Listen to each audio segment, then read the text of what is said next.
Obrigado, boa noite a todos, sejam bem-vindos aí. Nessa videoaula, a gente tem a ideia de estar trazendo uma reflexão a respeito de organização ofensiva, né? Eu vou compartilhar minha tela aqui para que a gente comece a conversar já.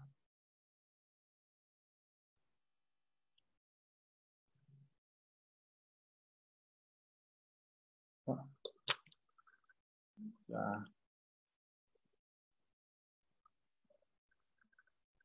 Bom, vamos lá.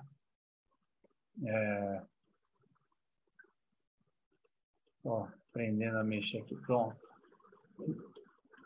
Vamos lá. Então, eu convidei a todos aí, né, para a gente estar falando sobre, pensando sobre organização ofensiva, né, que é um tema que há algum tempo eu gostaria de estar falando já, que eu gosto de explorar e eu queria trazer algumas reflexões para a gente acerca desse tema aí. Então, para a gente começar, né, eu sempre deixo a pergunta, organização ofensiva, por quê? Né?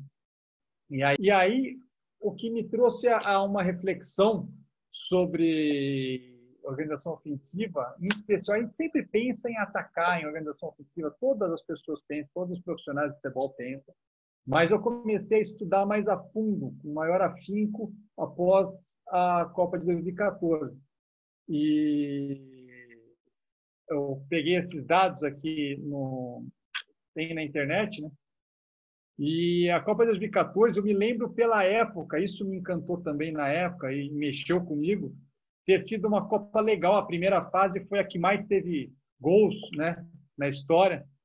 Então, ela tinha a maior média de gols, né, superando, inclusive, a do ano passado, na primeira rodada, pareceu que ia ultrapassar, na Copa de 2018, perdão, pareceu que ia ultrapassar, mas depois, na segunda e terceira rodada, tiveram uma queda.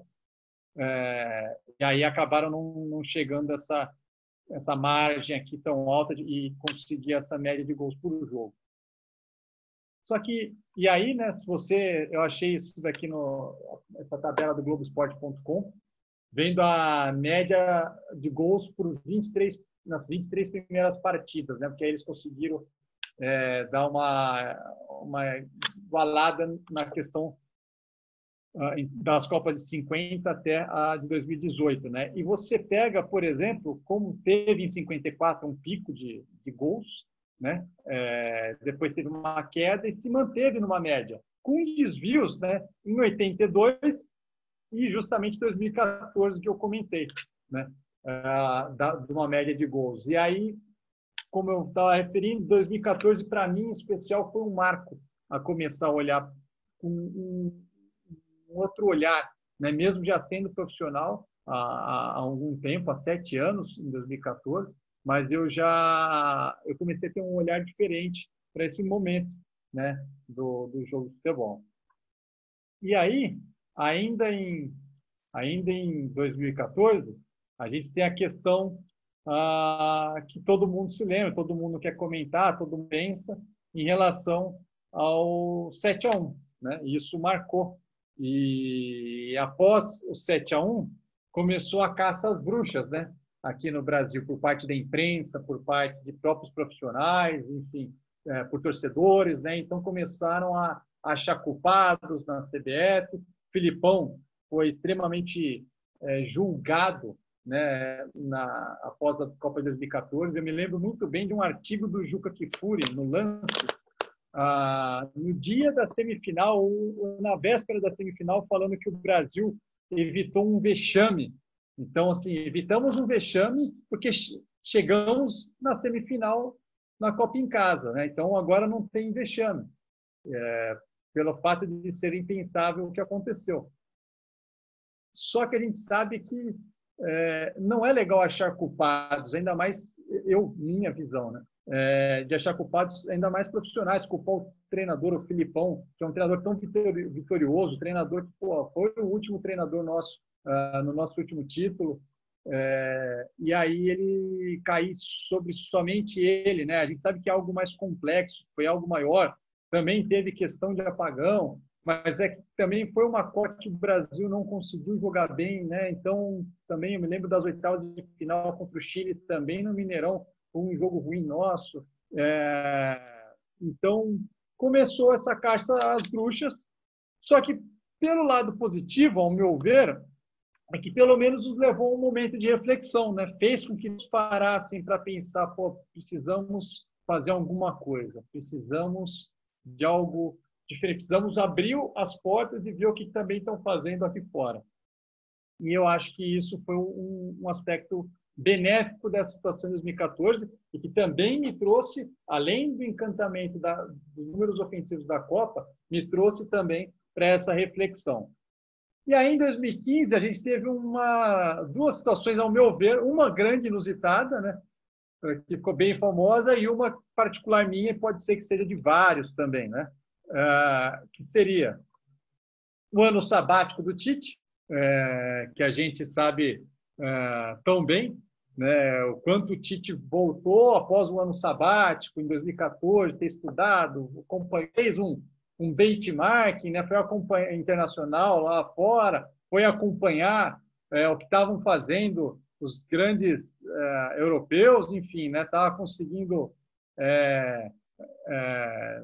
assistir o Carlo Ancelotti, treinos dele, Guardiola, enfim, também estudou e tudo mais. E para mim foi um marco também a chegada do Osório aqui no Brasil, né? O Juan Carlos Osório, eu sou um particular, né?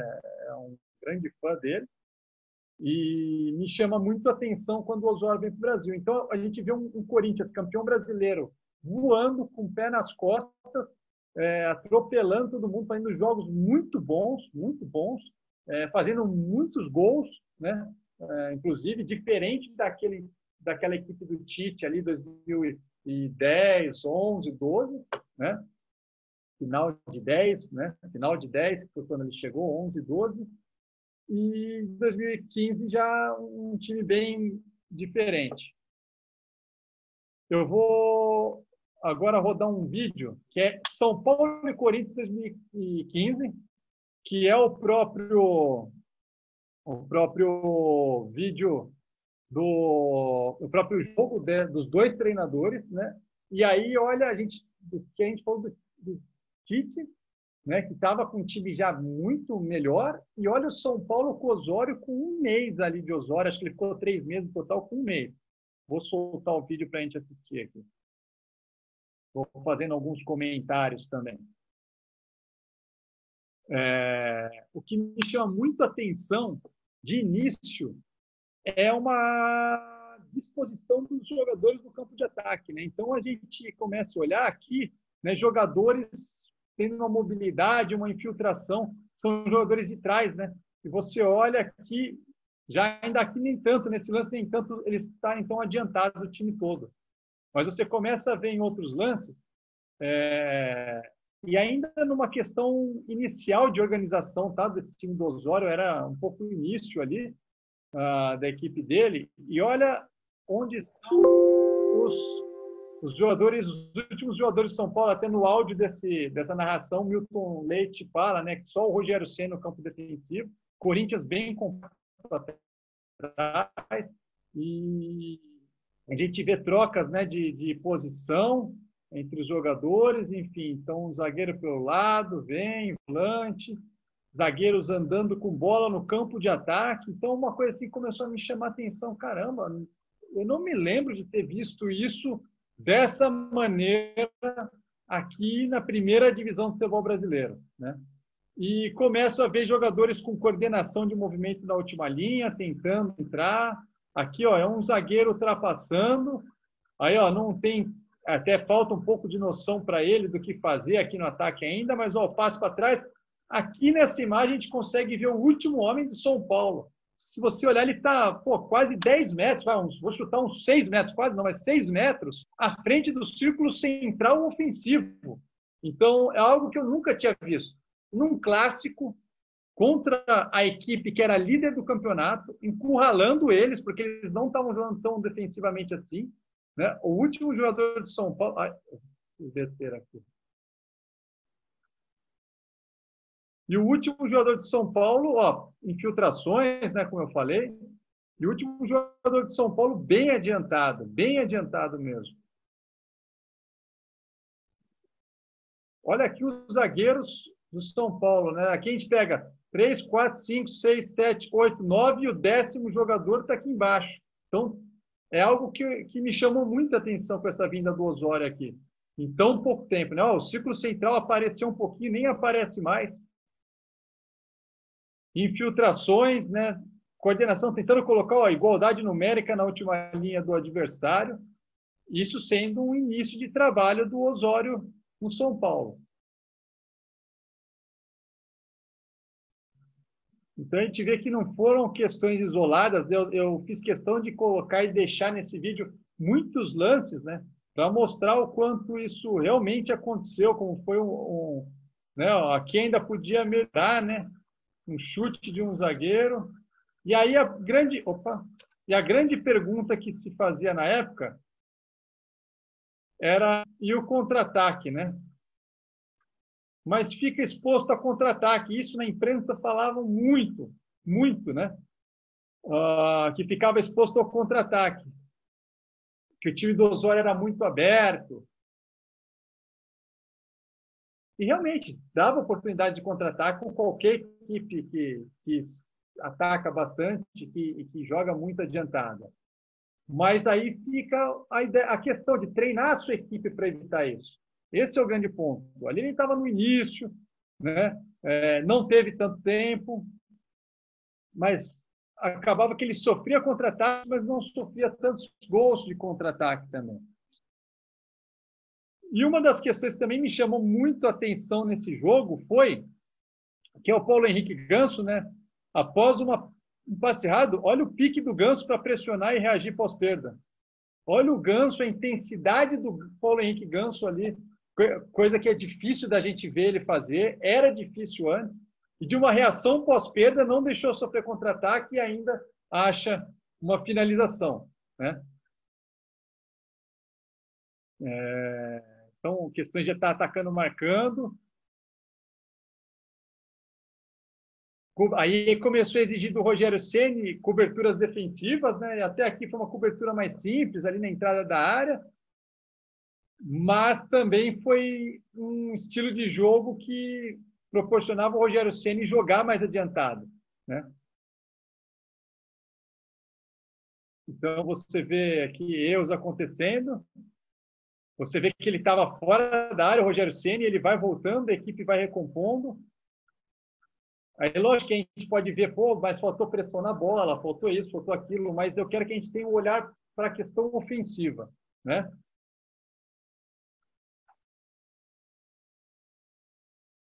E olha onde o Rogério Ceni está para fazer a cobertura.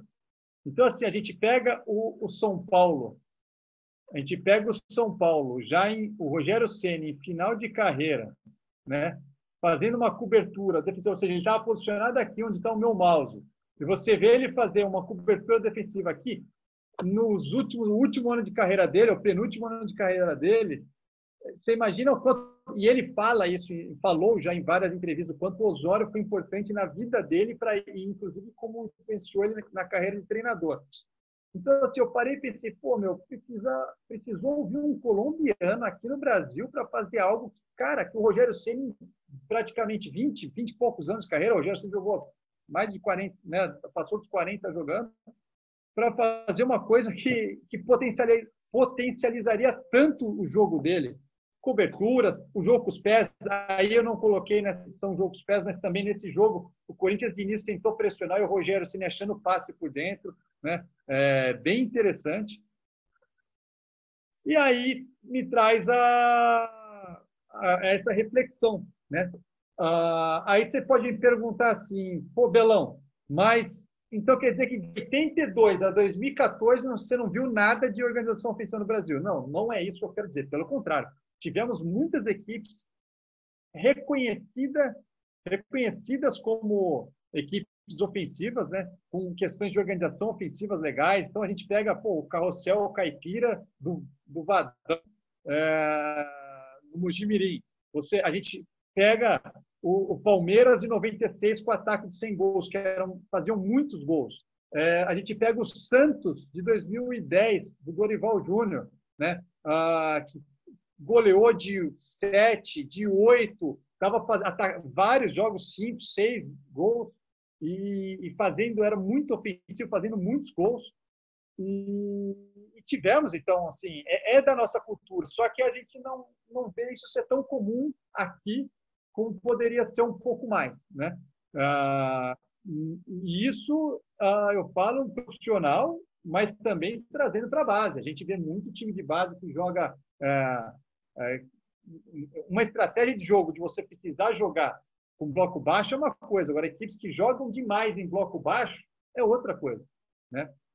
E a gente vê em todas as instâncias, em divisões menores. Eu tenho 4ª divisão do estado de São Paulo profissional, eu trabalhei em 3ª divisão do estado de São Paulo 2 vezes, e a gente fiz jogos memoráveis em 4ª divisão, em 3ª divisão, em relação à organização ofensiva.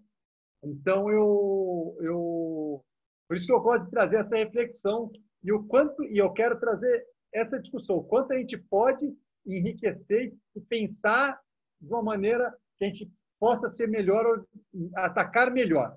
Essa é a ideia. E aí, quando a gente fala de organização ofensiva, né, a gente tem, por costume didático, de separar as regiões do campo, né? Então, aqui, a gente atacando, então, nesse sentido, que está certo em cima do campo.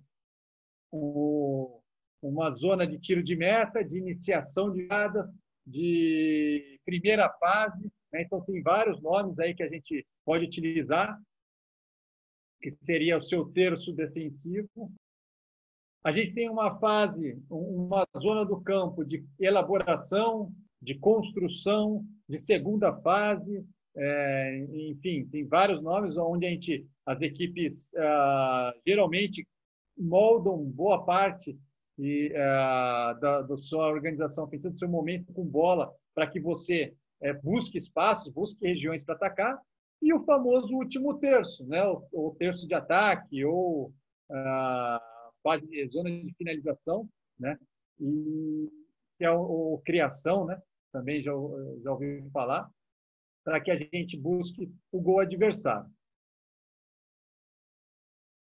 Então, a gente começa com a ideia de sair jogando curto, né? E aí eu trago a pergunta, né? Porque hoje no Brasil está com essa ideia, né? De sair jogando curto.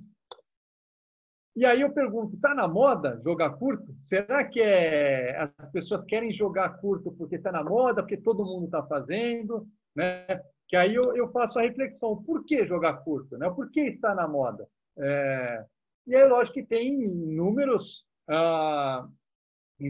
exemplos, tem inúmeros estudos do quanto é importante, inúmeros fatos práticos, né? De você manter a posse, não fazer uma bola longa para não colocar em disputa.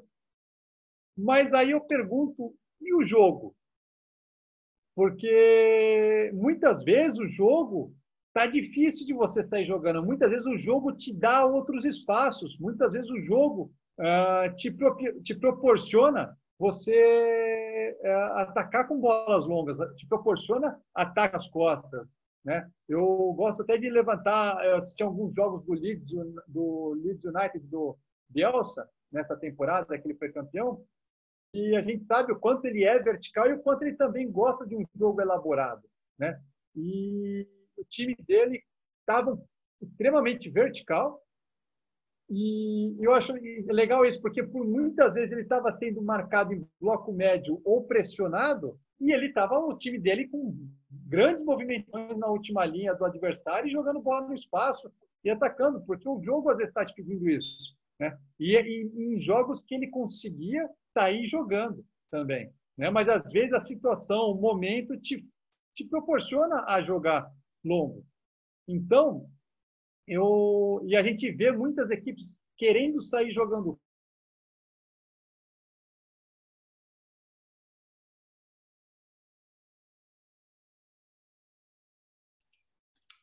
Só um minuto, gente, que deu uma travada, acho que na videoaula do Rodrigo Belão. Estou conseguindo. Rodrigo, volta só um pouquinho, Oi? que acho que deu uma travada, por favor. Ah, tá bom. Eu acho que deve ter oscilado a minha internet aqui, porque no meu celular também caiu. Eu vou voltar aqui.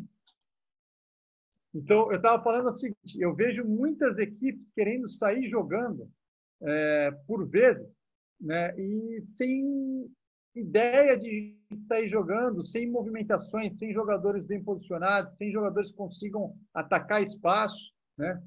E eu percebo que, às vezes, a gente tem essa dificuldade de entender o porquê sempre está saindo jogando curto se não há necessidade ou se há espaços para você usar uma bola longa, se há espaço para você usar uma bola cavada, se há espaços para inversões com bolas longas, né? Então, eu sempre pergunto, será que está na moda essa questão de sair jogando curto? As pessoas fazem porque está na moda ou porque elas querem, porque elas fazem bem, porque elas buscam fazer bem, né? E aí eu dei o exemplo, não sei se saiu na hora que eu dei o exemplo, do Leeds United, do Marcelo Bielsa, que eu vi alguns jogos essa temporada, eles foram campeões, e o time dele muito vertical, que consegue construir curto, consegue sair jogando em primeira fase, tiro de meta nem tanto, tiro de meta eles muitas vezes faziam longo, mas por vezes o adversário pressionando ou marcando em bloco médio e eles usando bola longa nas costas para conseguir, porque é lá que tinha os espaços e atacando bastante espaços e tendo sucesso e jogando um futebol super ofensivo que o Bielsa sempre jogou, né? Sempre é um dos mentores aí dos treinadores em relação à organização ofensiva também, né? Então, eu trago para essa pergunta. A gente tem que sair jogando curto, mas também não pode esquecer da lógica do jogo. Se o jogo te traz espaço nas costas do adversário, por que você vai só jogar curto? Por que você, se há uma descompactação, se o seu time está conseguindo empurrar os atacantes, está conseguindo empurrar a última linha do adversário para frente, e eles estão tentando, tipo, com os 4, tá? A linha de quadro está recuando com os seus atacantes, e eles com os outros 6 estão tentando te pressionar. Pô, você tem um espaço no meio de campo, por que não cavar uma bola ali? Por que não fazer uma longa ali, naquela região, né? Por que necessariamente só sair jogando? Então, eu quero que a gente reflita as possibilidades que o jogo nos dá. Dá para sair jogando? Dá. Sem sair jogando, minha equipe consegue sair jogando? Consegue. Nesse jogo está difícil, precisamos repensar alguma coisa. Então, por que continuar saindo curto? Por vezes a gente vê as pessoas fazendo isso, porque a minha equipe só sai jogando curto, né? Aquela equipe só sai jogando curto, né? E isso eu acho que a gente tem que refletir. Então, eu trago para a gente um vídeo do Ajax nessa temporada. O Ajax é uma equipe que sabe sair jogando curto, mas que sabe usar os espaços e a bola longa, né? Então, vou soltar aqui. Eu vou até fechar aqui o som, vou diminuir o som. Estão saindo jogando curto, né? Estão tentando. Reparem o movimento desse jogador. E o espaço, a linha dele está alta, consegue uma infiltração. Por que sair jogando curto se ele consegue esse espaço? E a equipe do Ajax consegue compactar rapidamente bem, efetivamente, criando um 6 do adversário contra 5 deles, estão sobrecarregando essa zona, já está dentro da área, né?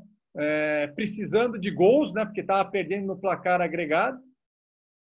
Enfim, foi só um exemplo para trazer a ideia do Ajax de jogar o jogo. E aí a gente traz para uma questão de tomada de decisão, né? Eu gosto muito de quando a gente fala que está todo mundo hoje, de alguns anos para cá, está falando de tomada de decisão. Eu tenho 2 vídeos bem interessantes aqui que eu quero passar para vocês sobre tomar decisão. O primeiro é do Diniz, quando ele foi treinador do Audax, naquela campanha do vice-campeonato, em 2016, e ele fala na véspera, na entrevista antes do jogo contra o Corinthians na semifinal, lá na Arena do Corinthians.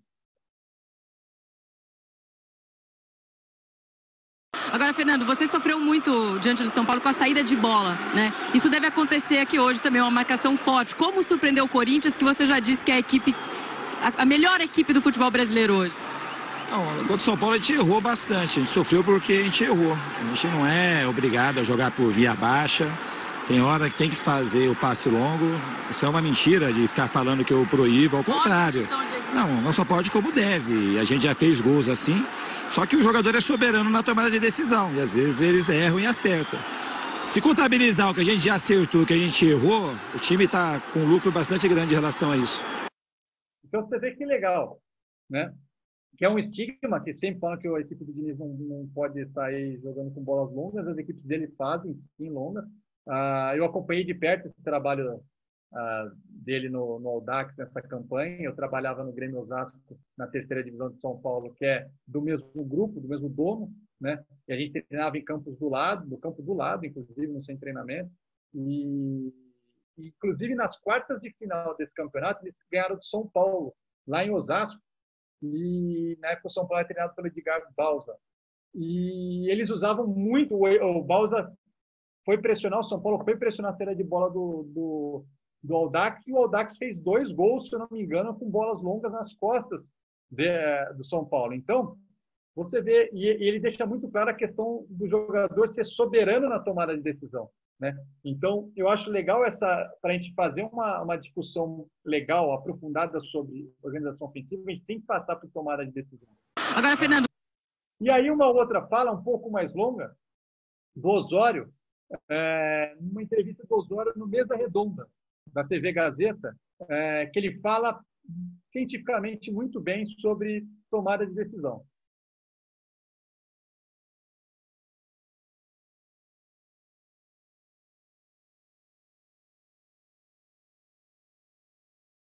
Yo no digo que esto es mejor o peor, es diferente. Diferente, ok. Para mí lo más importante en el juego es la toma de decisiones. Y por eso entrenamos de esa manera. Não, conta mais um pouco dessa ciência que você aprendeu. Bueno, primero que todo, considero que la práctica, el haber jugado, es muy importante, muy importante. Por eso, ¿fue jugador? Sí. Jugué en un club pequeño llamado Deportivo Pereira, con el que ahora es el segundo asistente, sí, o viene a trabajar con Milton, Luis Pompilio. Sí. Y por eso valoro tanto el trabajo de Milton, mucho. Cuando escuché donde ha jugado él, en Japón, en Uruguay, en Estados Unidos, los jugadores con los que ha jugado, es un hombre de fútbol, entiende el juego. Entonces yo jugué y valoro mucho esa parte, pero traté de educarme para mejorar y poder entender el juego y cómo hacer que el jugador mejore en la toma de decisiones. Y es ahí donde aprendí y estudié y creo que lo más importante es la mente humana, el cerebro humano, cómo trabaja. Por ejemplo, aquí todos estamos hablando y estamos utilizando el lóbulo frontotemporal. En el yoga no. En el yoga, como conduciendo un vehículo, se utiliza el de atrás, la memoria operativa, y es totalmente diferente. Ahora, yo tuve a Guardiola en pretemporada en el Manchester City, 2 semanas, en el 2004, antes de él ir a los Dorados de México. No quedó en el Manchester City, pero sé cómo entrena él, y sé cómo entrenan muchos estrategas, y algunos lo hacen bien sin saber cómo trabaja el cerebro, y está bien, pero yo personalmente creo que hay que entender para poder mejorar la manera de hablar con un ser humano. Sí, claro. Y el jugador de fútbol al final es un ser humano como cualquiera. Professor Osório, essa tomada de decisão, ela é aprimorada pela repetição? A simples repetição já faz isso? Sim. Ou há algo mais para que ela possa... No, es así. Y es muy fácil el ejemplo. Es muy fácil. Por ejemplo, ¿puedo hablar de eso? Por favor. Todos aquí conducen carro, ¿cierto? Sí. Si tú en su propio barrio, donde usted viva, y va conduciendo cerca a un parque donde hay crianzas, hay de muchas cosas, mucha confusión, y usted va conduciendo rápido y aparece una bola ¿Usted qué hace? Breca. Freio. Pisa no freio. Sí. Hasta la reina dijo frena. ¿Por qué? ¿Por qué frenamos? Porque a Trave era uma criança. Correcto. ¿Cuánto le tomó a usted tomar esa decisión? Milésimo de segundo. Correcto. Es lo mismo en el fútbol, lo mismo. La gran diferencia entre un jugador bueno y uno mejor y uno de élite es esa toma de decisiones. Y esa toma de decisiones se mejora no solamente en el tiempo, sino en reconocer la mejor decisión por algo que es percibir, identificar, decidir y ejecutar. Y de esas cuatro, las primeras tres, percibir, identificar y decidir, son del sistema nervioso central. Y si aprenden en el yoga, todos los días hay que jugar el juego. Em cima disso. Perdón, termino solamente con eso. Disculpa. Por eso, no, perdón, me disculpa a mí. Por eso los jugadores de antes eran mejores técnicamente, porque jugaban fútbol todos los días, a toda hora. Pregúntale a Milton cuántas horas jugaba. Isso aí. Los psicólogos y los expertos en deporte dicen, cualquier destreza requiere de 10.000 horas. 10.000 horas. Ahora no, ahora los meninos como mis filios quieren estar en el WhatsApp, en el computador. Y pongo el ejemplo de mis hijos porque son mis hijos, pero no, yo les quito el teléfono, los forzo a que hagan deporte. Pero ese es el problema ahora, los jugadores están con nosotros y entrenan 1 hora o 1:20 y se van para la casa. Tchau. Y no juegan fútbol, y no ven fútbol. Exatamente. Muito bom. Isso mesmo. ¿Y por qué no jugamos? Entonces no aprendemos ni almacenamos suficiente información para tomar buenas decisiones. Hoy, por ejemplo, cuando el marcador estaba 1-0 a favor, tuvimos 3 transiciones de defensa-ataque en superioridad numérica y tomamos mala decisión. Y eso para mí es lo peor. Mañana y esta semana vamos a trabajar en eso, en transiciones. ¿Cuál es la toma de decisión? Por ejemplo, el atacante con la pelota tiene que írsele al defensor en línea, atacarlo para forzarlo a tomar una decisión y poder abrir una línea de pase. Hoy no hicimos eso, pero es porque no se trabaja, porque no todos los días se juega fútbol. Então, você vê que aula, né, do Osório, a questão da gente pensar sempre na tomada de decisão do atleta. Então, quando a gente está falando principalmente de organização ofensiva, a gente está falando da nossa equipe com bola. Então, não só o atleta com bola, como todos os jogadores que estão sem a bola também tomarem decisões.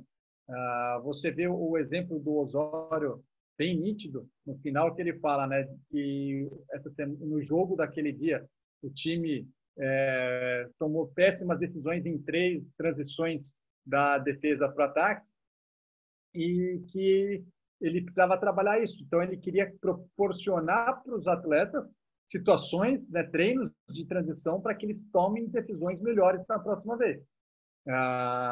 Então, a gente jogar com bola, e aí não é só o jogador com bola que toma a decisão, o jogador sem bola também, ele vai dar uma linha de passe reta, horizontal, diagonal, ele vai correr para frente para atacar espaço, ele vai fazer um desmarque antes de vir, enfim, todos eles têm que tomar decisão. Então, e principalmente quando a gente está com bola, lógico que sem bola também se toma, mas como o tema a gente está falando de organização ofensiva, eu acho que é prudente a gente falar, e como eu disse do Diniz, né, é soberana a decisão do atleta. E aí eu trago para a gente a questão do atleta tomar a decisão, né? E aí é um vídeo do Sidão, goleiro desse time do Audax, do Diniz, aí nesse mesmo jogo contra o Corinthians. Vamos ver.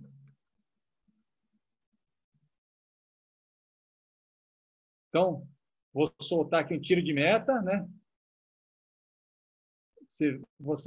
É possível que a gente vê algumas movimentações do time do Audax, né, em vermelho.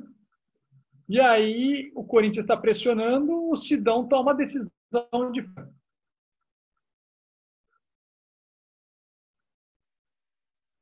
E aí a gente vê num tiro de meta parecido, uma movimentação parecida com os jogadores pressionando, só que agora os volantes estão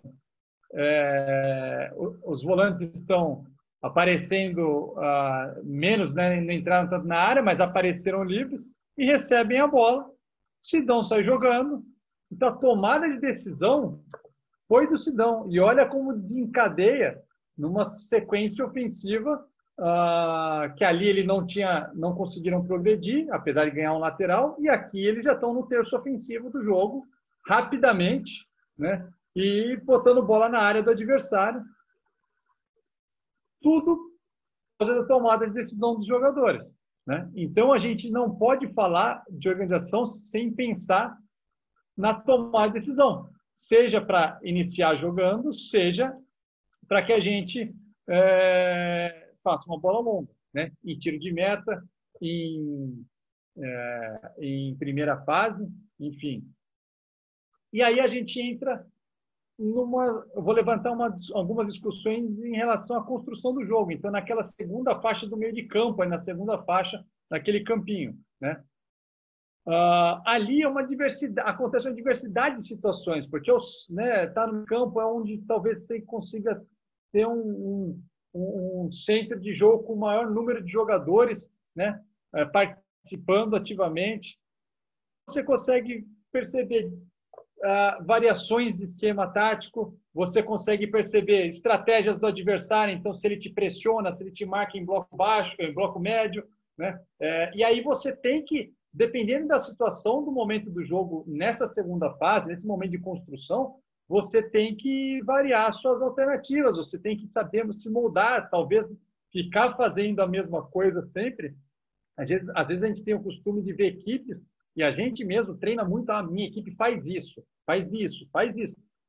E aí a gente fica fazendo muito a mesma coisa para diferentes situações que o adversário pode proporcionar ou que acontecem no jogo mesmo, né?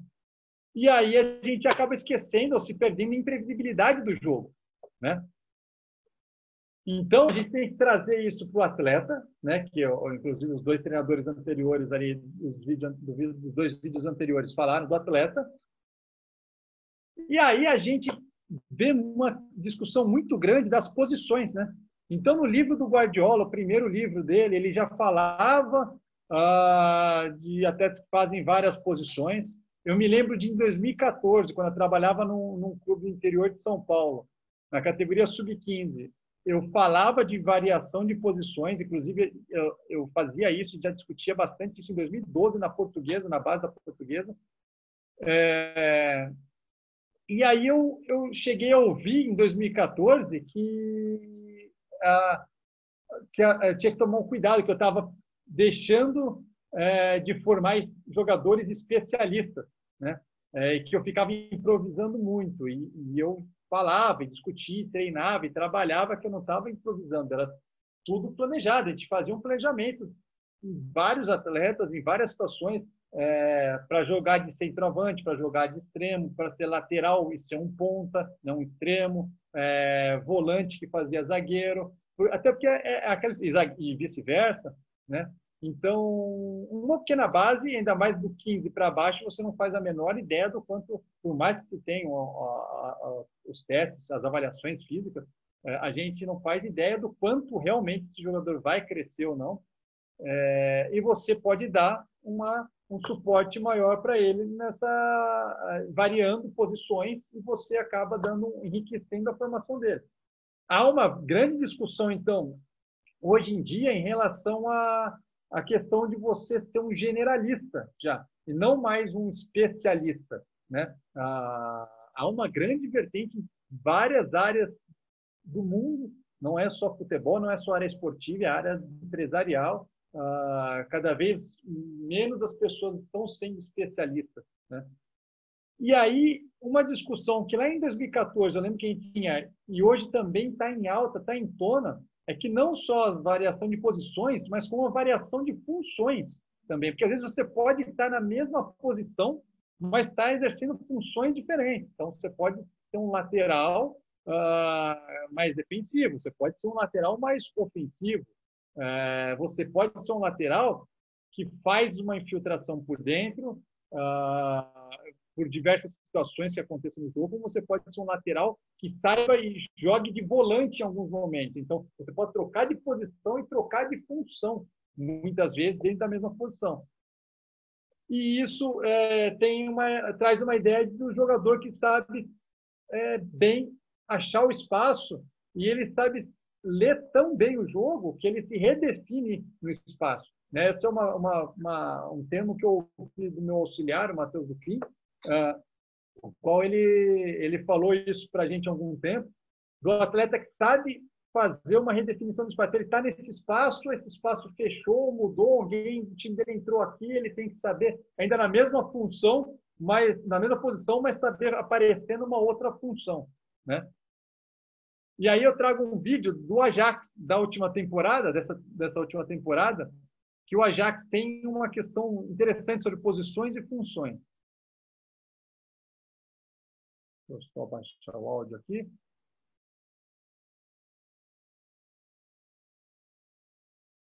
Então, né, eles estão atacando, sofre uma bola longa, o Onana vem aqui para a cobertura.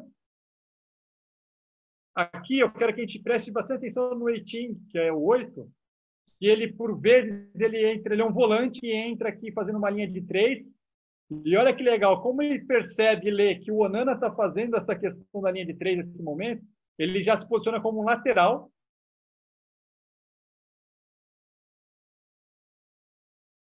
Do lateral, ele faz um passe para quem está de extremo e entra por dentro com um meia. Quebrou o pescoço duas vezes, ou escaneou, ou olhou ao redor, enfim, o termo que você usa. Viu que esse jogador fez um movimento de fora para dentro, então aqui já é a segunda olhada dele. Ele vai, ocupa esse espaço, redefine, né, se acha no espaço, atua como um extremo nesse momento, põe uma bola para dentro da área, entra na área e ainda sai o gol da equipe do Ajax. Então, nessa situação, você vê o quanto ele trocou de posição, consequentemente funções, mas trocou de posição várias vezes em uma jogada só. Ainda em construção do jogo, está em alta, anos depois, e bem em alta. No Brasil, acho que ficou um pouco mais comum ali também, 2015 para 2016 para cá, da saída lavoupiana, então do professor Ricardo Lavoupe, treinador, que é a questão de um volante entrar no meio dos dois zagueiros e fazer uma saída em 3, né, numa construção de jogo. Quando o adversário tem dois atacantes jogando um 4-4-2, então você tem volante virando zagueiro, né?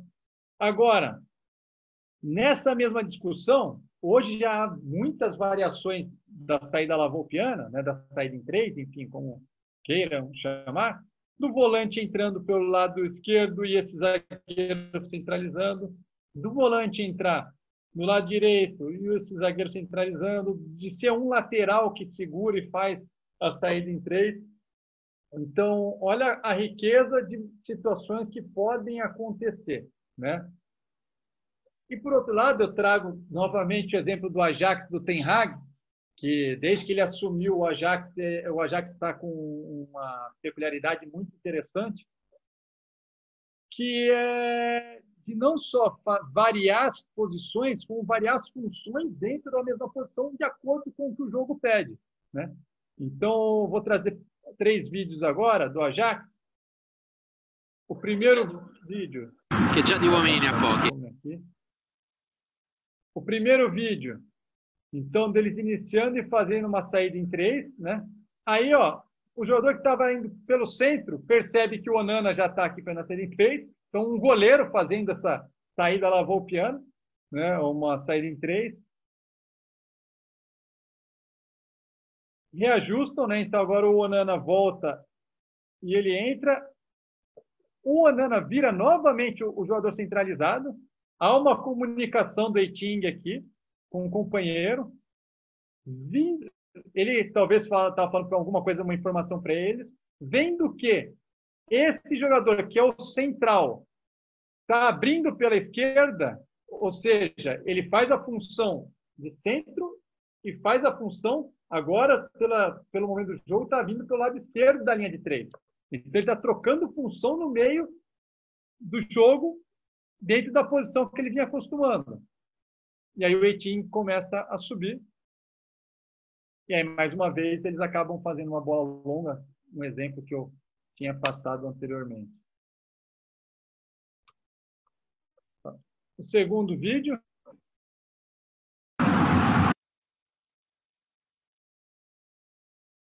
A gente vê a troca dos dois aqui no início. Aí o Onana aparece novamente.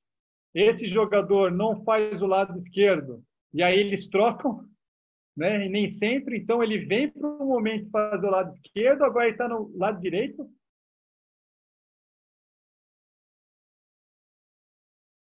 Então, na mesma jogada, ele acabou fazendo duas funções, né? Então, eu trago essa questão do Ajax, que tem essa peculiaridade interessante. E aqui, mais um lance para a gente pensar, ver.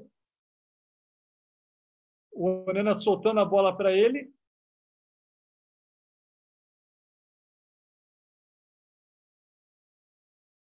Formada a linha de 3.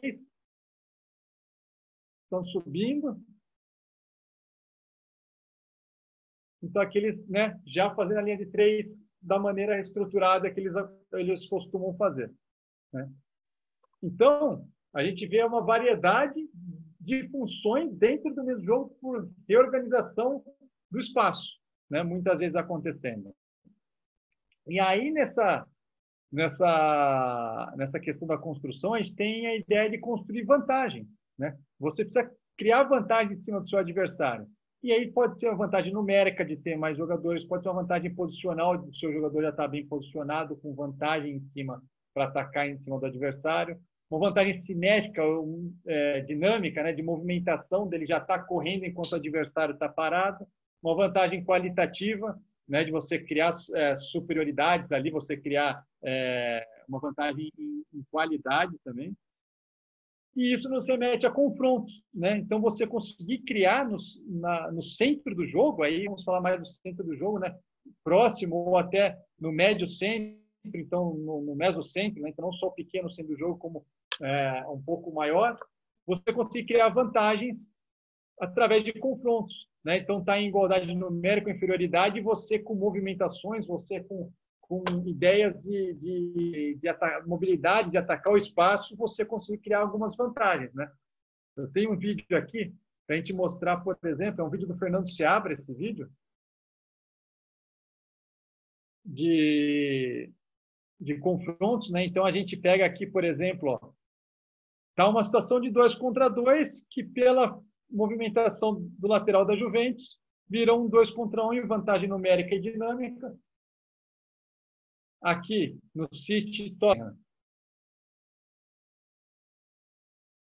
a gente vê uma vantagem numérica posicional, dele estar na posição vantajosa e dinâmica. Aqui é um 4 do Tottenham contra 3 do City. A partir do momento que esse zagueiro se afasta e esse se aproxima, a gente tem um 3 contra 3, sendo um 2 contra 1 menor, gerando vantagens, né, de confrontos. Aqui um 2 contra 2 do corredor central, né? E onde a bola está indo, ele está carregando. Movimento de infiltração. Uma situação de vantagem agora de 3 contra 2, né? 3 atacando contra os defensores. Criando um 2 contra 1 em cima de um defensor, que já acaba arrastando o outro defensor para aquele lado e até ficaria sem confronto o jogador lá do adversário. Aqui um 3 contra 3, que o De Bruyne vem trazendo. Há um movimento de ruptura que acaba gerando uma situação de 2 contra 1 nesse lado, que se ele toca, grandes chances de boa finalização dentro da área. Aqui em desvantagem, né, que por movimentação e por questão de ideia de atacar espaço e fazer confrontos, você acaba de uma desvantagem macro transformando numa vantagem micro no centro do jogo, próximo da bola, né? Então, são situações que a gente pode criar aqui, não especificamente, aqui está mais de último terço, do que de construção. Mas essa ideia também muito grande pode acontecer de diversas maneiras no momento de construção do jogo. E entrando em último terço, que seria o campo final, ali a parte final do campo, geralmente que a gente ouve muito, aqui no Brasil principalmente falar, e também já ouvimos o Guardiola, outros treinadores, mas muitos treinadores falam, eu levo meu time até aqui. Então eu sou responsável por trazer meu time até o último terço. Agora é com a qualidade individual do atleta. Legal. E se você não tem atleta muito bom em 1 contra 1, não tem atletas muito bons em individualidade, a gente sabe a riqueza de possibilidades que você pode trabalhar, ou de equipes aqui no Brasil. E o engraçado, né, porque muitas vezes as equipes menores têm recurso, conseguem fazer boas campanhas. Eles não têm atletas tão vistosos. Está nítido, não sei para quem acompanhou esse ano a Premier League, essa última temporada, o Sheffield United, que antes de iniciar o campeonato, ele acabou de subir para a Premier League, né, na temporada passada, e nessa temporada o Sheffield era cotado como o primeiro a ser rebaixado. E ele, por bom tempo, ficou em 7º, 6º lugar da Premier League, na frente de grandes, na frente de Arsenal, na frente de Chelsea, e com jogadores que eram remanescentes do Sheffield na 3ª divisão, na League One, lá na Inglaterra. E você vê que então não dá para deixar só na individualidade do atleta, muitas vezes, na sua realidade, na realidade de diversas equipes brasileiras, diversas realidades que a gente pode ter. E aí eu falo, se você tem essa ideia que no último terço você só depende da individualidade do atleta, e você não tem um atleta muito bom no seu ataque, você vai fazer o quê? Você vai ficar reclamando da vida? Você vai chorar? Né? O que você vai fazer? Então, eu também levanto a questão da gente buscar finalizar, e todo mundo quer finalizar mais, mas será que finalizar mais é sinônimo de sucesso para você vencer, para você estar atacando bem?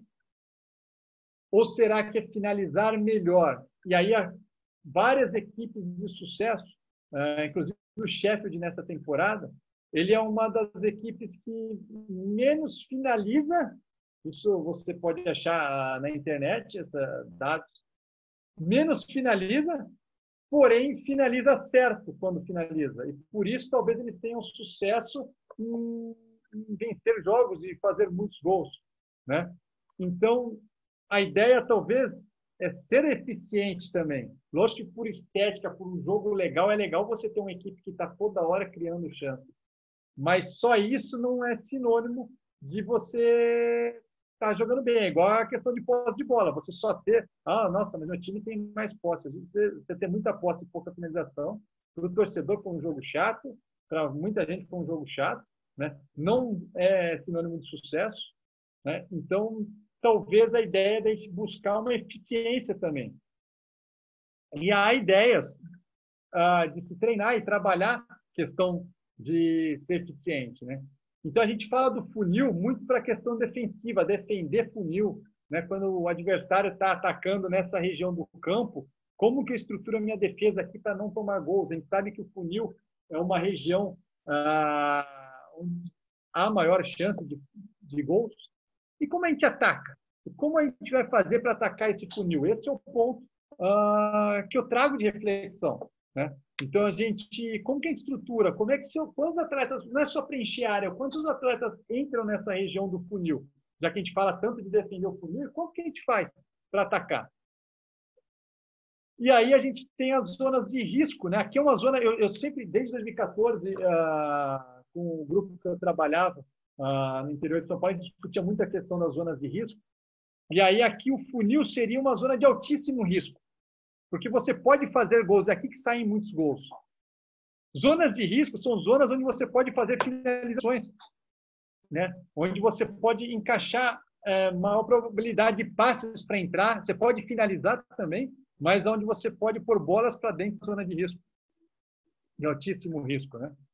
Sendo que essas áreas aqui que eu chamo de zonas de finalização, de assistência, ou zonas de risco, e aqui zona de gol de altíssimo risco. E risco é para o adversário, né? Ou zonas de médio risco. porque daqui dificilmente sai um gol, mas saem passes para finalização, saem cruzamentos para finalização. São regiões onde você consegue pôr a bola dentro do funil ofensivo. E aí eu trago a ideia do Manchester City e do Guardiola principalmente. Então, ele trabalha, o pessoal fala muito do jogo de posição, fala muito da questão da qualidade individual dos atletas também, mas há um padrão interessante de como o time do Guardiola trabalha também nessa questão do último terço, né? E aí eu quero fazer um parênteses, porque quando eu venho falar de organização ofensiva, eu não vou ficar falando de jogo de posição ou não, se é melhor ou não, porque eu acho que hoje o jogo de posição está da mesma maneira que a periodização tática esteve há um tempo atrás, aqui no país. Quem fazia periodização tática era o melhor do mundo, quem não fazia era ultrapassado, e hoje está um pouquinho assim, quem faz jogo de posição é top e quem não faz está ultrapassado. Sendo que, assim como a metodologia, tem vários tipos de metodologia, né? E maneira de jogar, também existem várias maneiras de se jogar. Hoje está tão na moda que eu vejo gente importante falando de pessoas fazendo jogo de posição aqui no Brasil que não fazem jogo de posição. E a pessoa mesmo já relatou para mim, pô, Belão, eu não faço jogo de posição e estão falando que eu faço, né? Então, assim, para você ver como generalizou-se muito essa ideia. Então, eu não quero abordar isso, não quero falar sobre isso. Eu quero falar sobre maneiras da gente atacar no último terço. E aí eu trago para essa reflexão do City do Guardiola. Então, vou soltar o vídeo. São 3 gols dele, agora, na volta após a pandemia. E poi Cancelo si torna.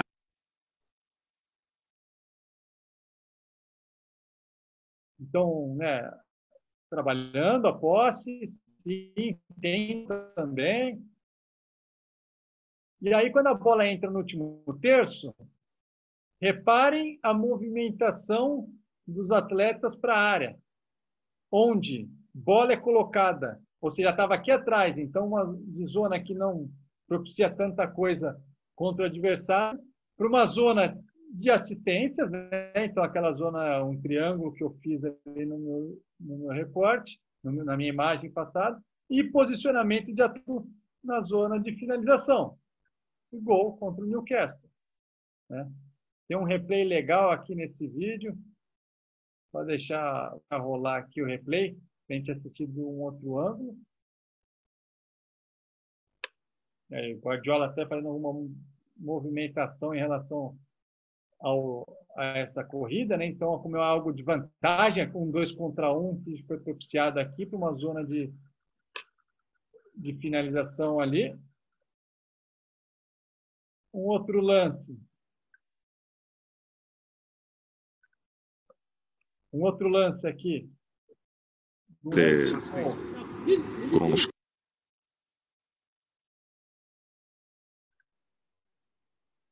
A gente vê aqui uma pressão, tal. E assim que eles recuperam a posse da bola, eu quero que a gente olhe. Recuperou a bola para a zona de finalização. Então, quanto eles pedem, os jogadores do City pedem essa bola, né? Aqui. E aí, o último gol do City, já para a gente encerrando essa ideia. Eu vou até adiantar isso. Pronto. Uma questão aqui de perdeu a bola no campo de ataque, uma questão de pressionar o adversário, porque eles estão desatentos, né? Roubou-se a bola. Olha que vantagem de 3 contra 1. Só que, presta atenção, aqui eu até coloquei, é uma zona de risco também. Então, tem aqueles 2 triângulos e aqui fora, na entrada da área, é uma zona de risco. Ele pode chutar daqui, ele pode querer carregar daqui, só que da zona de risco, ele consegue pôr a bola. Então, eu trago para aquela reflexão. Será que é só a individualidade? Ou quanto a questão de tomada de decisão, de ataque ao espaço, né, de coordenação, né? Então, a gente não não pode empobrecer. Eu acho que quando a gente deixa só pela individualidade, não sou contra a individualidade, pelo amor de Deus, estou super a favor. Só que quando a gente só deixa para isso e você não tem recursos para isso, você está empobrecendo o seu jogo, está empobrecendo a sua chance de atacar, de ser vitorioso, né? E aí a gente também tem a questão do desafio do bloco baixo, né? Então, muitas equipes jogando em bloco baixo, e a gente vê o Klopp, após ser eliminado na Champions League, reclamando da maneira do Atlético de Madrid jogar, que é uma maneira que o Atlético de Madrid é super vitorioso na mão do Simeone e não vão mudar, e se mudar a torcida não vai querer também. Então, há a questão de modelo de jogo, de cultura de clube, de torcida, enfim. E a gente não pode só reclamar. E aqui não é uma crítica para o Klopp, porque o time dele tem muita coisa também. Mas é um cuidado que às vezes a gente também tem, né? Que a gente também tem que ter. A gente tem que criar ideias em cima de bloco baixo. A gente tem que começar a desenvolver ideias, a gente tem que começar a criar discussões sobre como atacar o bloco baixo. Por muito tempo eu só ouvi a mesma coisa, que é tentar atrair para tirar eles. Às vezes você não consegue tirar. E aí? Eu vou ficar a vida inteira tocando para trás, circulando bola no meio de campo para ver se eles abrem uma brecha para atacar? O seu jogo vai ter muita posse, não vai ser vistoso, você tem que começar a arrumar alternativa para martelar os caras, né? Então, esse é o ponto de reflexão que eu trago para a organização ofensiva, ainda mais contra bloco baixo. E aí tem essa figura aqui da Stats Perform, que eu acho que tem no Twitter dele, a respeito do estudo de finalizações de fora da área na Premier League, comparando 10 anos. Então, a temporada 2009-2010 e essa temporada de 2019 e 2020. Você vê que a média de chute era de 20 metros e agora caiu já, 10 anos depois, para 17,8. Parece, 2 metrinhos, mas olha o número de finalizações para dentro da área ou mais próximos aconteceram para mudar isso, né? E olha a diferença de porcentagem de chutes de fora da área. 30% das finalizações eram de 25 metros. E agora, a porcentagem de finalizações depois dos 25 metros é de 21%. Então, uma queda aí de quase 10% dessa distância de 25 metros. Olha o mapa de calor aqui, né, de ações dessa região. E agora, como está mais diluído, né? Como tem uma maior diluição para dentro da área, ainda tendo um ponto forte aqui na meia-lua, mas quer dizer que você é contra a finalização de fora da área? Não, nem um pouco, nem um pouco. Inclusive, ontem o Atlético Paranaense ganhou com foi campeão com 2 gols de fora da área. Mas o Corinthians chegou na final do Paulista com gols de fora da área, do Ederson. Então, não sou contra, mas como às vezes a gente se limita a, contra um bloco baixo, ficar finalizando de fora da área, que é uma finalização que, se você pegar estatisticamente, não gera tantos gols, quanto se você tentar arrumar alternativas de entrar na área adversária ou finalizar da entrada da área ou dentro da área, enfim, dessas regiões do funil ofensivo, né? Que você pode até ver uma questão aqui, tem que desenhar funil, ou como se desenha essa região aqui. Então, eu trago para essa reflexão, né, sobre organização ofensiva, principalmente o último terço. A gente vai ficar falando da individualidade, somente da individualidade, ou a gente também vai ter individualidade e vai ter repertório que o City tem, ou a gente não tem individualidade, por exemplo, na nossa realidade, a gente tem que criar coisa em cima disso, né?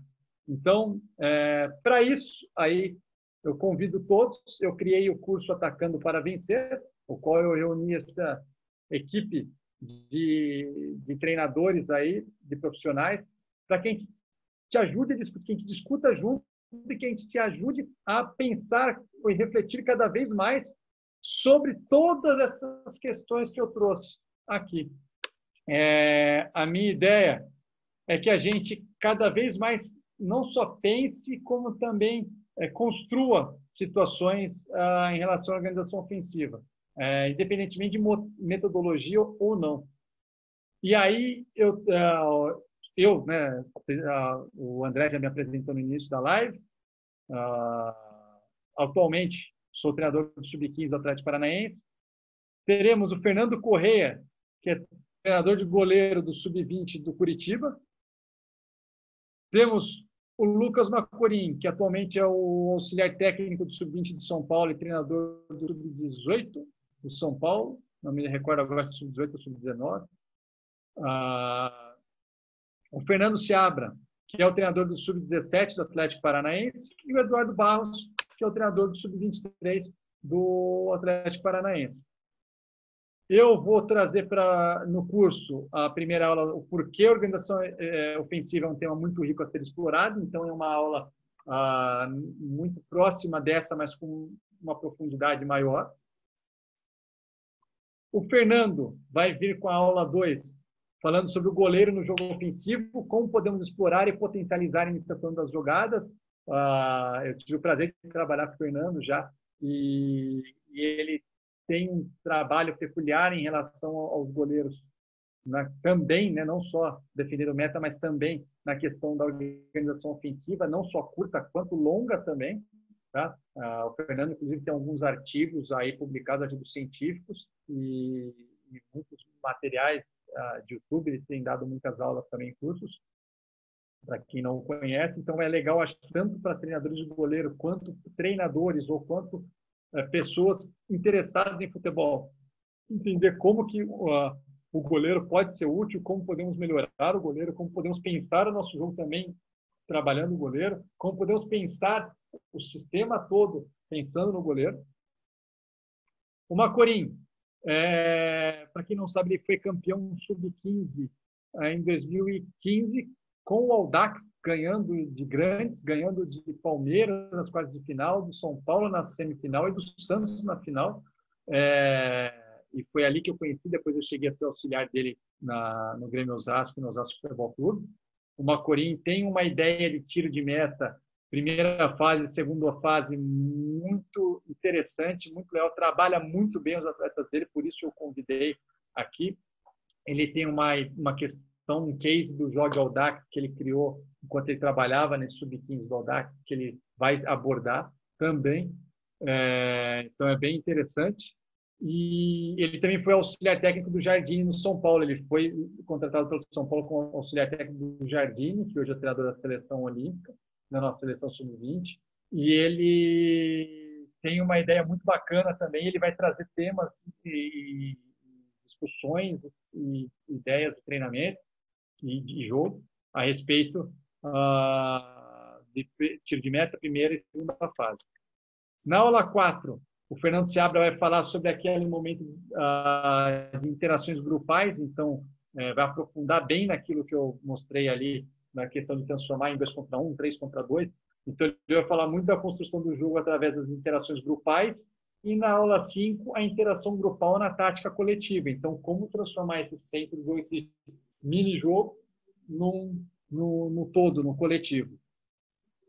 O Eduardo vai vir falar para a gente sobre a mobilidade de uma equipe com bola, então vai falar muito dessa ideia da troca de posições e de funções, um futebol líquido, que ele tem chamado, né, de uma fluidez ali das equipes e de jogo. Tá? Então, ele vai trazer, vai dissecar bem questões do Ajax, enfim, e essa questão dessa mobilidade, essa troca de função e de posição dos atletas. Eu vou vir depois falar de último terço, na aula 7, explorando soluções para não depender somente da individualidade do jogador. Então, gosto que não excluímos de nenhuma maneira, talvez até potencializar essa individualidade, e trazendo discussões e repertórios para pensar em soluções contra um adversário em bloco baixo. Né? O que a gente fazer contra um adversário em bloco baixo? Como que a gente pode pensar cada vez mais nisso e ter essa discussão? Tá? O curso vai abordar bem isso. E agradeço a todos aí pela participação, por estar aqui, pela inscrição na live, na aula gratuita. Espero que tenham gostado. Vou até deixar de compartilhar a tela, não sei se tem alguma pergunta.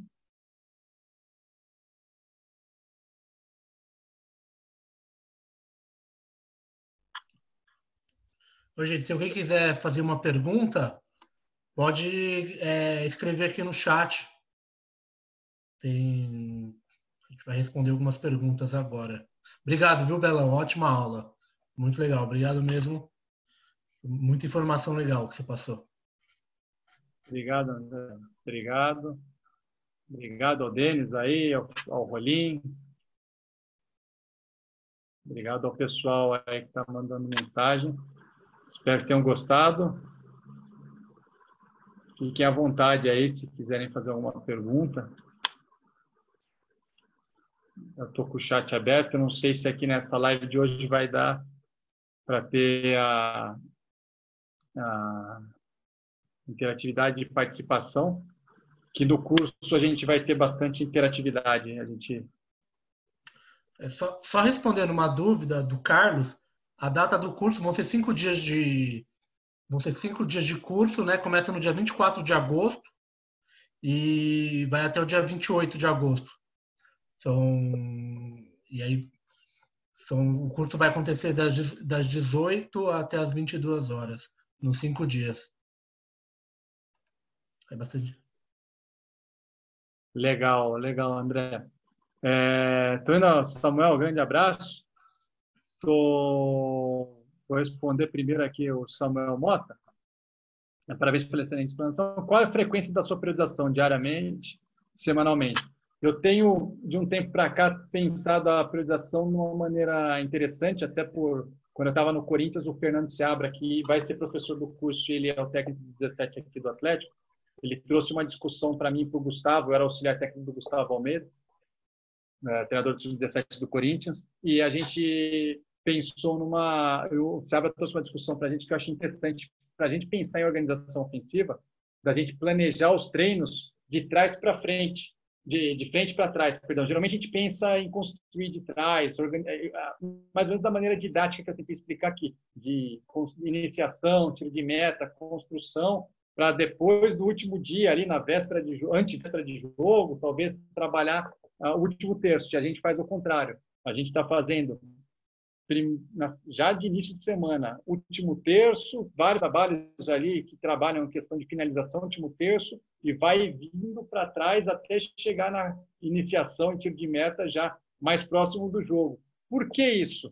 Porque é uma maneira de você fazer os seus atletas trabalharem em organização ofensiva e trabalhar finalização todos os dias. Eles têm uma quantidade de finalização muito maior, e isso a gente relatou até por questões de controle, do que se você inicia nesse contrário. Se você vai organizando dessa maneira de trás para frente, você acaba proporcionando um número de finalizações muito menor para os seus atletas do que dessa maneira de frente para trás. Deixa eu ver aqui. Aí, Fernando Lambert. Boa noite, Fernando. Esse ponto de estar jogando com bola curta ou com bola longa é muito interessante. Aqui falamos, it's not about the short or long ball, it's about the right ball. Perfeito, né? Eu concordo, acho que tem muito a ver com a questão que a gente conversou sobre o jogo, né? O que o jogo pede.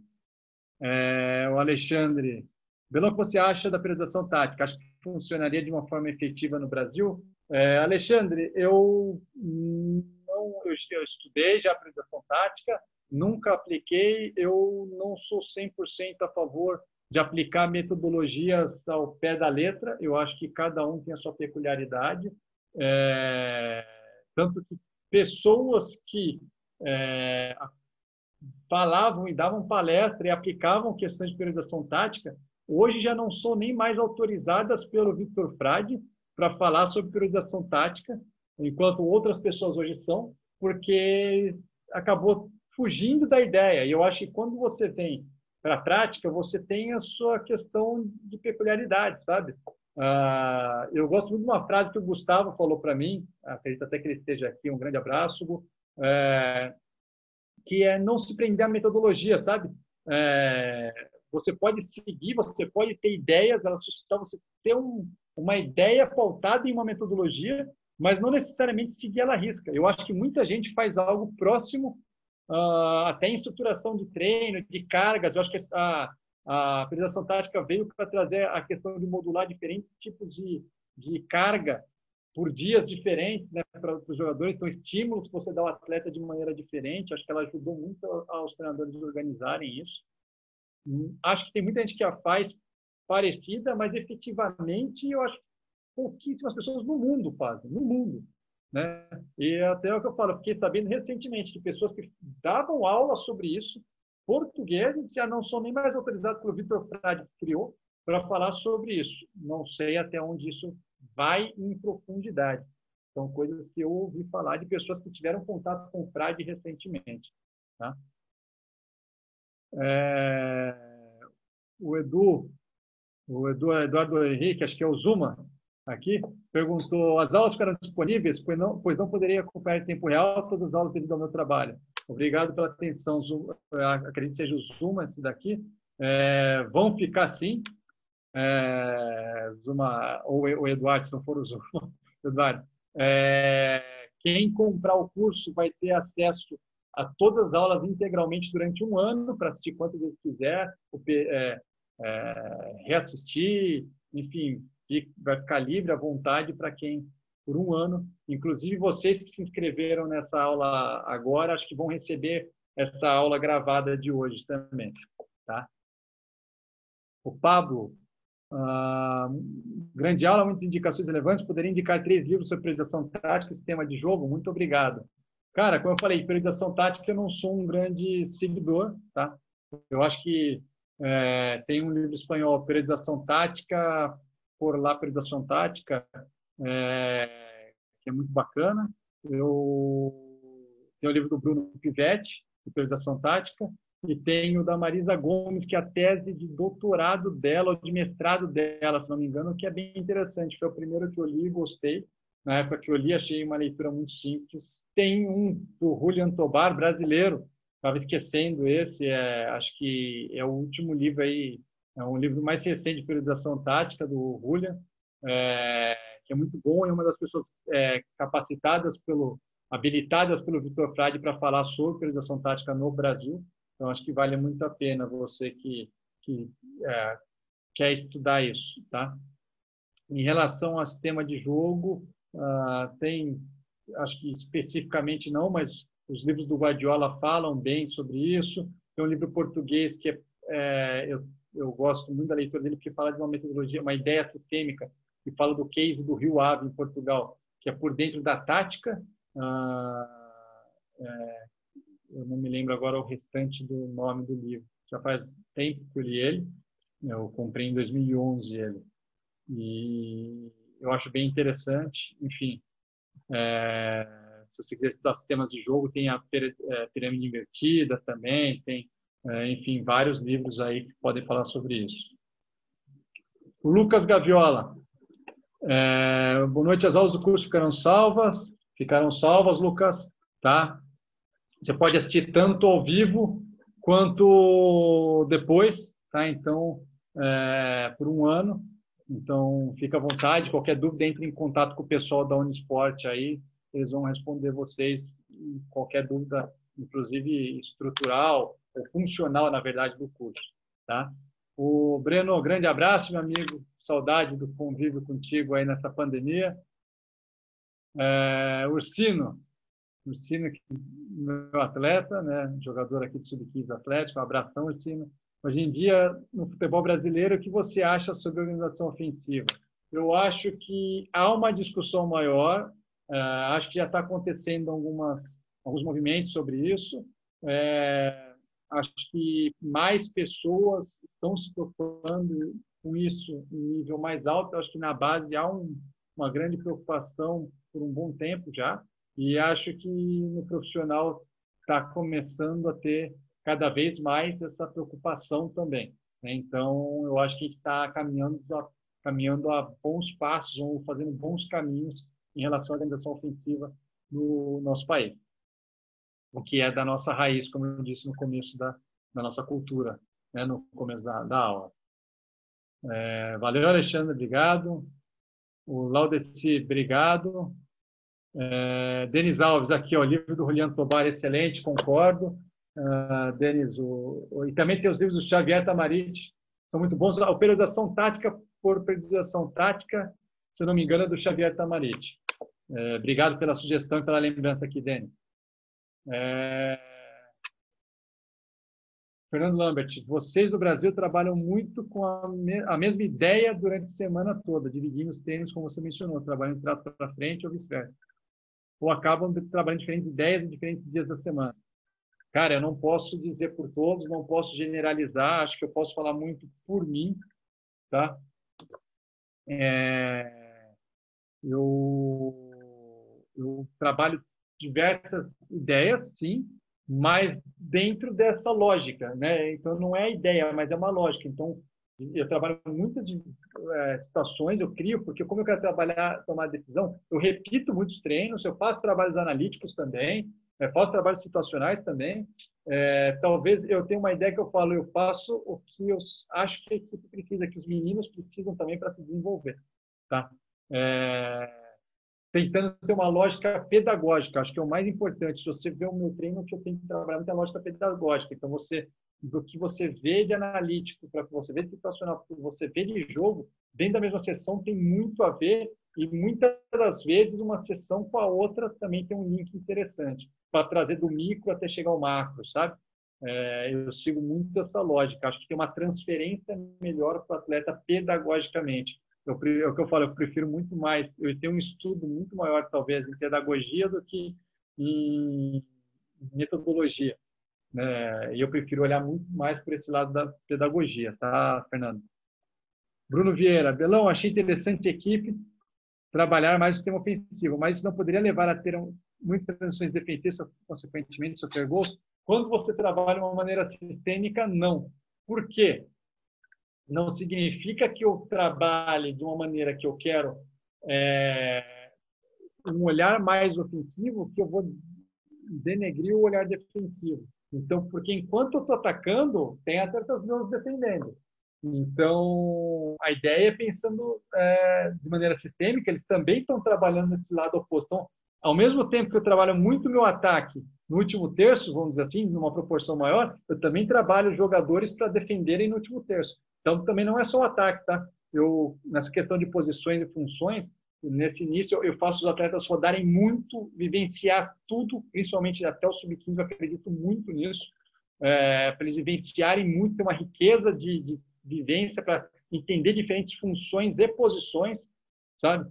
Então, como eu trabalho de uma maneira sistêmica, eu acabo não tendo esse problema, tá?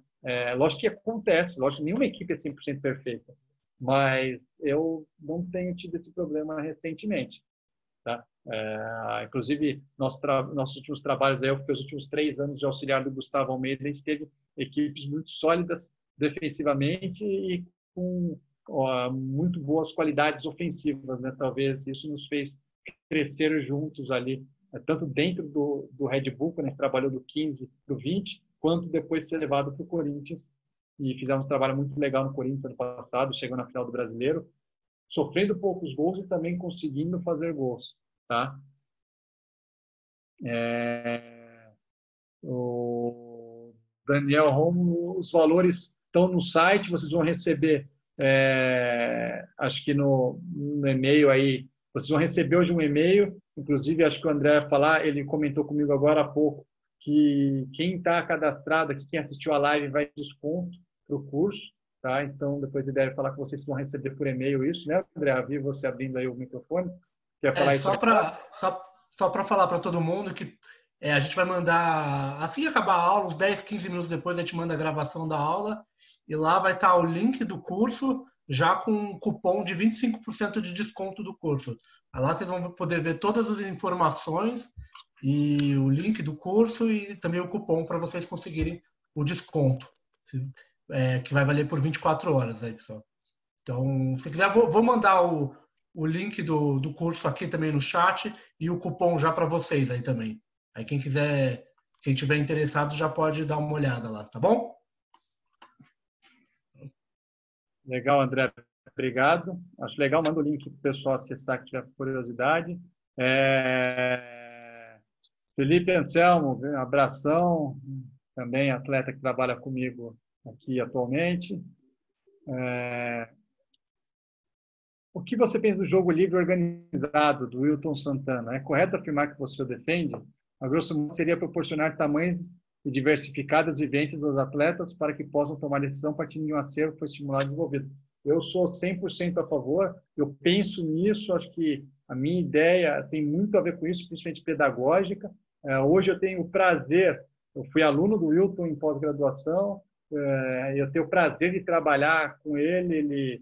Eu sou treinador de sub-15, ele é treinador de sub-14, então a gente trabalha extremamente linkado juntos. Infelizmente, só trabalhamos por um mês por causa da pandemia, mas o convívio constante, a discussão só enriqueceu cada vez mais a minha ideia em relação a essa pedagogia, e eu sou 100% a favor. Eu acho que o Eduardo Baus vai falar muito legal sobre isso também quando ele falar de futebol líquido, tá, na aula dele. Então, se você tiver a oportunidade de assistir, vai ser bem legal, Samuel. Pergunta do Laudeci, me perdoe se eu estiver lendo errado o nome, tá? Como você avalia a maneira como o Jorge Jesus transformou a dimensão ofensiva no Flamengo? Então, é tão legal. É lógico que o Jorge Jesus tem jogadores ótimos, mas ele tem ideias ótimas também, né? Quantos blocos baixos o Jesus não enfrentou? Quantos times também que o pressionaram, ele não enfrentou e conseguiu sair jogando? Então, eu acho que ele teve uma participação muito grande. Eu acho injusto quando falam que é só os jogadores. Eu acho que ele potencializa os jogadores até aquela situação de individualidade também, sabe? Mas ele foi muito feliz, acho que no trabalho dele, que foi tão feliz que nem para mim, eu acompanho Jesus há algum tempo, nem em Portugal ele chegou a ter essa felicidade que ele teve agora com o Flamengo, tá? Você pode comparar em relação aos títulos europeus que ele tem, enfim, continentais, lá em Portugal, sabe? Então, acho que ele foi muito feliz, tá? No trabalho do Flamengo, acho que ele foi fundamental. Daniel Alves, obrigado. Flávio, o André está mandando aí o link do curso, tá? Valeu, trabalha comigo, um dos meus assistentes aí, estagiário, abração. Não consigo ler o nome aqui, acho que é Fábio, né? Obrigado. Comercial FC, Beglionini, obrigado, que bom que foi legal para você. Obrigado aí pelo pessoal que está felicitando. Legal, aí, ó, o Ursino foi atleta de um professor aí, muito bacana. Edmar Pereira, boa noite. Edmar Pereira, treinador de base da ABC de Natal. Sobre previsibilidade de jogo, você treina algum tipo de situação que fugiria do contexto de treino? Se é possível, ou usar as orientações verbais em palestra? Eu acho que você quer dizer a relação... Talvez, se eu não entender sua pergunta tão bem, você me manda de novo aqui por escrito, tá? Ou só fala que eu respondi ela ou não. Mas, se eu treino isso fora de treino, até foge do contexto do treino, né? Em orientações verbais de palestra também, só que eu acho que quando a gente trabalha só por vídeo ou em palestra, é muito um conhecimento declarativo do jogador, né? Então, o jogador entende o que você está falando, ele até pode replicar verbalmente, mas muitas vezes, na minha opinião, ele não sabe executar, que é o que acontece muitas vezes com quem não é jogador, né? A gente entende, enxerga tal, aí põe você lá no campo, muitas vezes você não consegue fazer da maneira que você pensou. Por isso que eu acho que o treino é muito importante, ele vivenciar isso em treino é mais importante para mim do que conhecimento declarativo. Muitos atletas que eu trabalhei durante a minha vida, e olha que eu trabalhei de sub-14 ao profissional, em 13 anos de carreira aí, em relação a ele, muitas vezes não ter o conhecimento declarativo, você mostra o quadro, ele não está enxergando aquilo, mas no campo ele enxerga, ele faz, ele executa. Então, eu acho que deve ter uma relação, tem linha de estudo aí, inclusive da Universidade Federal de Viçosa, professor Israel Teodo, a respeito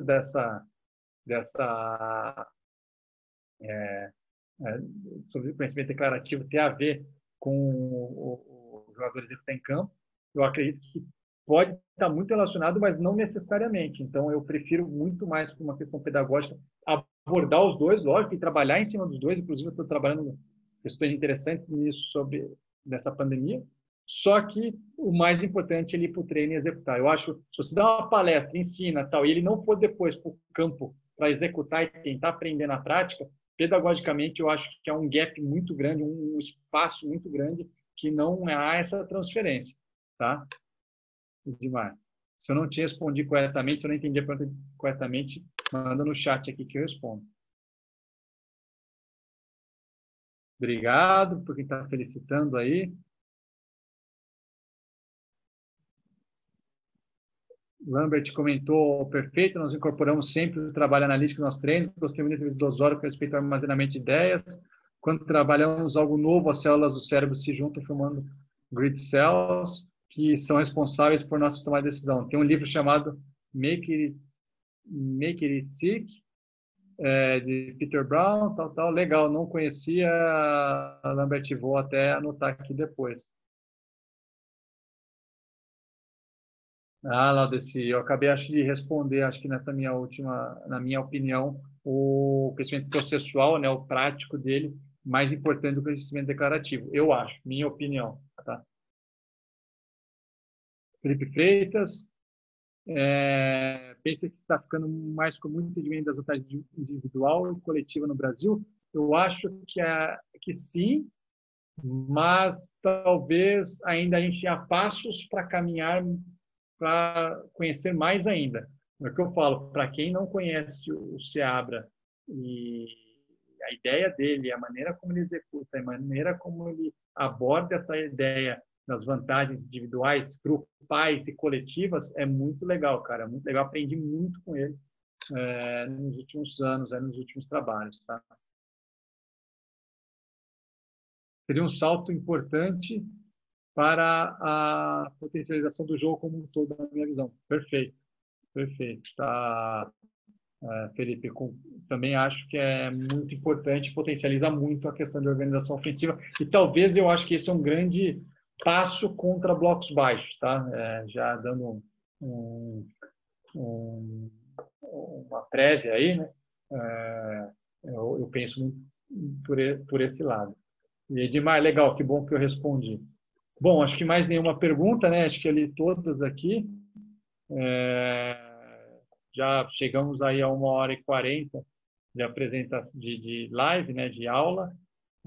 Se mais alguém tiver uma pergunta, se não, acho que podemos ir ficando por aqui para não passar muito tempo aí de todos e agradecer. Espero de coração que tenham gostado. E o curso está muito legal. Eu aconselho, está bem bacana, ainda mais com esse desconto para quem assistiu a live. Samuel, o que seria o conhecimento atitudinal para mim? Seria esse que falaram aqui em cima, o processual, né? Eu acho que é o de atitude, o conhecimento dele executar em campo. Eu tenho isso no conhecimento processual, no conhecimento declarativo, né? Teórico, vamos dizer assim, e atitudinal seria um prático, um processual, né? Então, eu penso por esse lado, Samuel.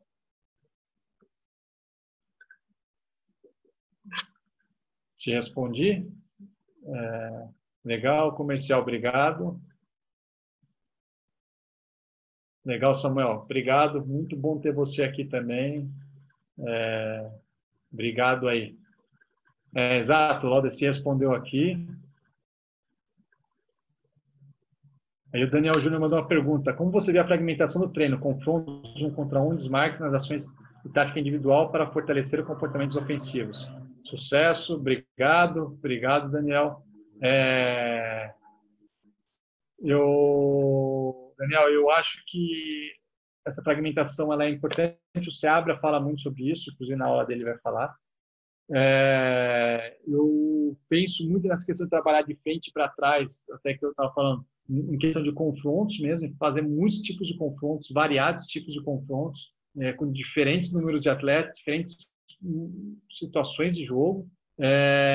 Eu acho muito importante na tática individual e acho que é importante você trabalhar, às vezes, a tática individual de diversas maneiras, sem confrontos. Um confronto pode trabalhar ela analiticamente para trazer para cá, ou você trabalhar da maneira em jogo, confrontos. Você pode trabalhar em confronto, pode trabalhar em jogo, e depois analítico, você vê que ele está com dificuldade, tirar para trabalhar analiticamente para devolver depois essa questão dele para o jogo. Então, eu acho muito importante. Eu acho que a tática individual, eu gosto, trabalho também, tá? E gosto muito dessa ideia. Obrigado por você estar presente, pela admiração. Você sabe que é recíproca também.